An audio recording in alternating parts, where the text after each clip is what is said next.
And again, I mean, Weinstein is somebody whom I've not met. I've seen him, and I haven't approached him yet because I'm not ready yet in my own research to do this.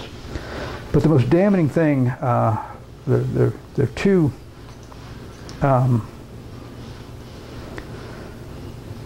things that have to be confronted. One of them is Weinstein's research in the Russian archives. I mean, what happens is I think it's Random House, it was a publisher, may have been Crown. Was Random House, you mean the Haunted?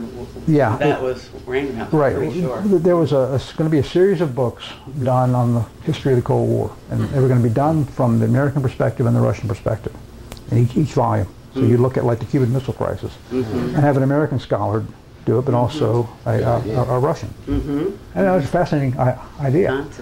Unfortunately, the Russian it never got off the ground. But what did get off the ground was, though, the Russian Secret Services, after the wall fell, began to be hard up for cash.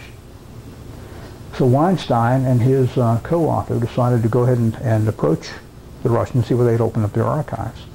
So they paid hard cash to get into these things, and they were there for about a year and a half.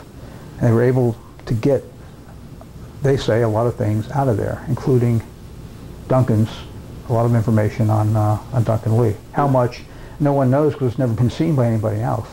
And that's where you get into this, put Bentley to one side. But there's another person who handled Duncan, a guy named Joseph Katz. And Katz, what happened was, Bentley was judged by the Russians again to be too sloppy in her tradecraft. And after Jacob Golis, who was her lover and also her handler, died, the Russians began to worry more and more about her own stability and her own handling of this information. They decided to go ahead and have her replaced.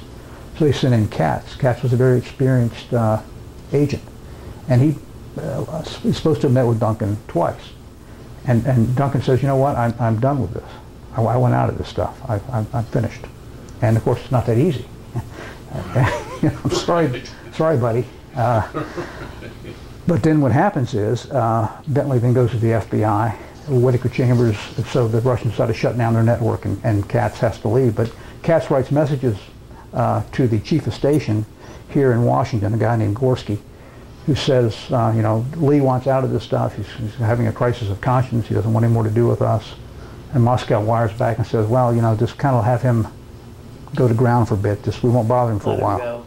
No, not let him go, but just leave him alone for now. Ease off, and he may be more use to us down the line.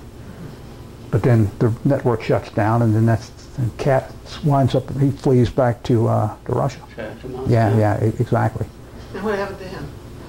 The last seen in Israel. I mean, he vanishes. The trail runs cold on him. Okay. So, again, you have the Bentley issue. And Bentley has many issues. I mean, if you read her testimony and the two biographies that have been written on her, and again, her testimony, what's interesting about it is it gets more elastic as time goes by. I mean, she's drinking a lot.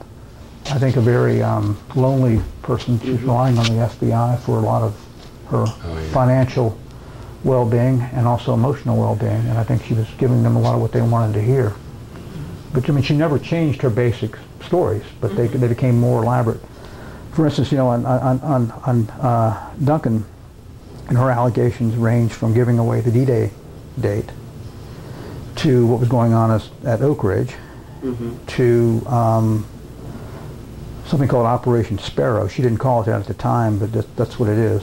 And what was that? Operation Sparrow, it was an attempt by the Allies to hook up with resistance.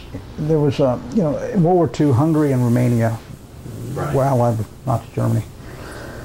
There were elements inside those countries who saw the handwriting on the wall by 43, 44, that the Germans were not going to win.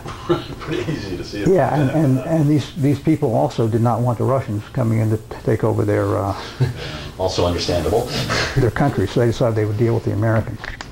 So Bentley says that Lee gave the some very valuable information to the Russians on who these people were. And then they were later rounded up and taken care of. They were shot. After the Russians did occupy those countries? Or they gave it... the Russians? Yeah, the Russians gave the names to the